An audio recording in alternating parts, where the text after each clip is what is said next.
Bismillahirrahmanirrahim. Assalamualaikum warahmatullahi wabarakatuh. Bapak Ibu mahasiswa Prodi Magister Pendidikan Dasar angkatan 2023 kelas B, melalui video ini menjadi pertemuan terakhir untuk mata kuliah metodologi penelitian kualitatif untuk sesi saya. Jadi setelah ini akan dilanjutkan oleh Bapak Dr. Agustan MPD. Nah, di video ini saya akan menyampaikan beberapa hal. Yang pertama, saya setelah melihat isian Google Form yang Bapak Ibu isikan, telah isi terkait masalah yang Bapak Ibu dapatkan di sekitar Bapak Ibu, baik di sekolah Bapak Ibu maupun dari pengalaman-pengalaman yang lain yang rencana Bapak Ibu angkat untuk jadi satu penelitian. Kemudian dari segi judulnya saya lihat sudah terkait dan kalimat-kalimatnya juga sudah banyak yang bagus. Untuk lebih memperbaiki lagi judul itu, bagus tidak ini judulku di atau bagaimana? Banyak-banyak membaca Bapak Ibu, ya, banyak-banyak membaca judul-judul tesis maupun artikel-artikel. Cuma ada beberapa perbedaan biasanya antara judul-judul tesis dengan judul-judul artikel. Kalau yang artikel itu biasanya judul-judulnya agak unik-unik, dibuat unik untuk menarik perhatian editor dan pembaca. Sementara kalau judul tesis dia lebih formal. Tapi yang dibahas di dalamnya penelitian hasil-hasil penelitiannya itu juga cuma judulnya yang dibuat berbeda, agak lebih menarik kalau judul-judul artikel agak lebih unik gitu. Bagaimana caranya untuk tahu judulku ini sudah cocok atau tidak? Banyak membaca. Bapak Ibu bisa ke perpustakaan di Unismu untuk melihat tesis-tesis sebelumnya, atau bisa juga melihat repositori digital, perpustakaan digital, kampus-kampus besar yang ada di Indonesia. Misalnya repositori Universitas Negeri Malang, Universitas Negeri Surabaya, Universitas Negeri Jakarta, Universitas Negeri Yogyakarta, itu repositorinya open access, bisa kita akses. Minimal kita bisa lihat judulnya dengan abstraknya. Kemudian dengan membaca tesis-tesis orang lain, dengan membaca artikel-artikel orang lain, coba perhatikan metode penelitiannya. Cara penulis-penulis itu melakukan penelitian, dan itu bisa kita ambil, bisa kita gunakan juga dengan menyesuaikan pada masalah kita. Jadi di Google Form itu saya lihat ada beberapa yang mau menggunakan fenomenologi, ada juga yang mau mengambil studi kasus, ada juga yang mau menggunakan penelitian kuantitatif.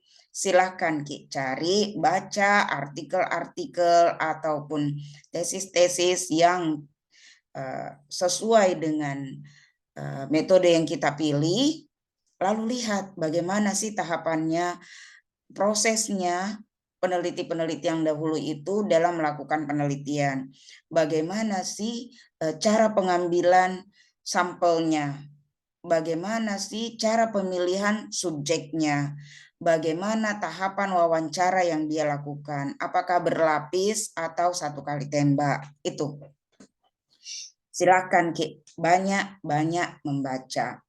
Kemudian dengan membaca artikel, Bapak Ibu akan melihat pendahuluannya dan hasilnya seperti apa. Itu bisa dikutip untuk masuk memperkuat pendahuluan di proposal tesis kita dan juga menjadi bahan untuk kajian pustaka di bab 2 kita. Ya. Bukan copy paste, Bu, Bapak Ibu, ya, bukan copy paste. Jadi jangan copy paste, tapi kita ramu sendiri sesuai dengan punyata. Kemudian hasilnya juga lakukan Ki betul-betul penelitian supaya tidak terjadi tidak tinggi tingkat plagiasinya. Seperti yang pernah saya sampaikan, bab 4, bab 5 itu punya kita, dan diharapkan di situ tingkat plagiasinya di bawah 10% lah ya. Karena kalau di kajian pustaka kita kan banyak mengutip tulisannya orang lain.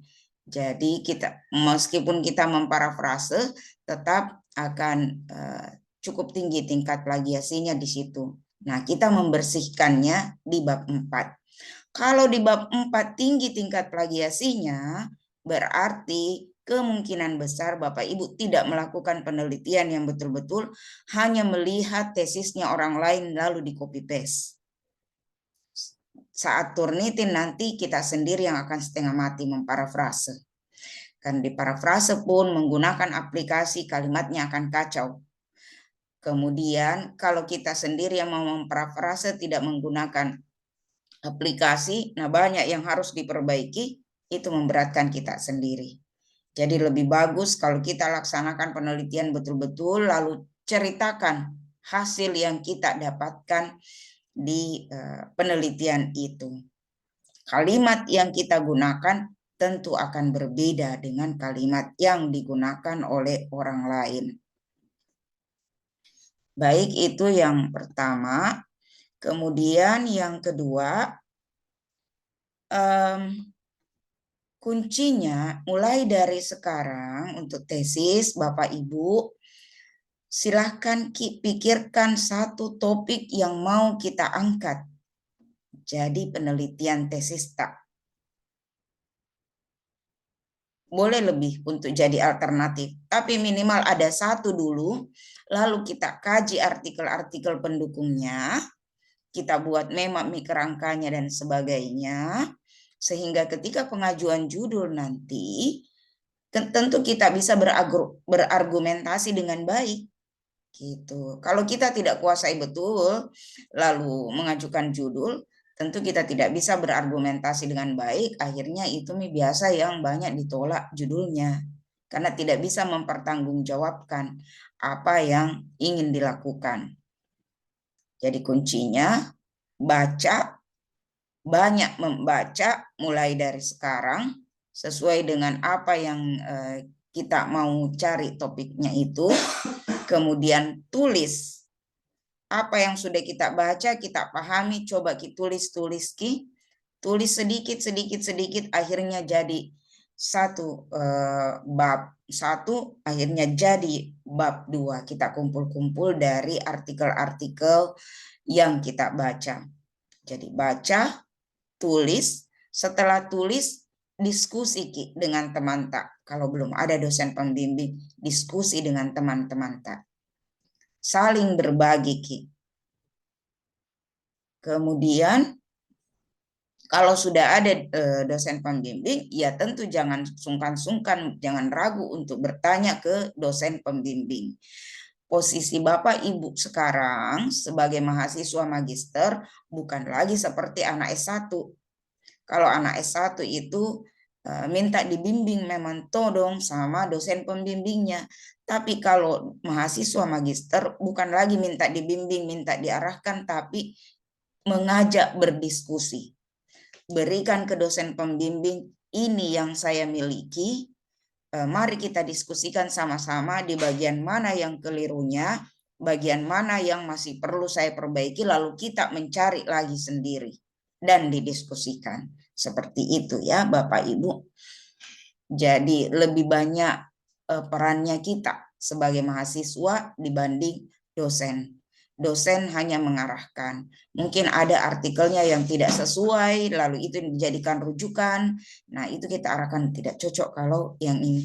Ini memang dia tulisnya fenomenologi, tapi sebenarnya isinya bukan fenomenologi.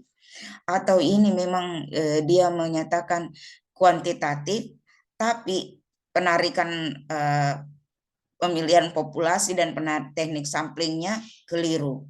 Itu yang kita paling yang diarahkan oleh dosen-dosen pembimbing.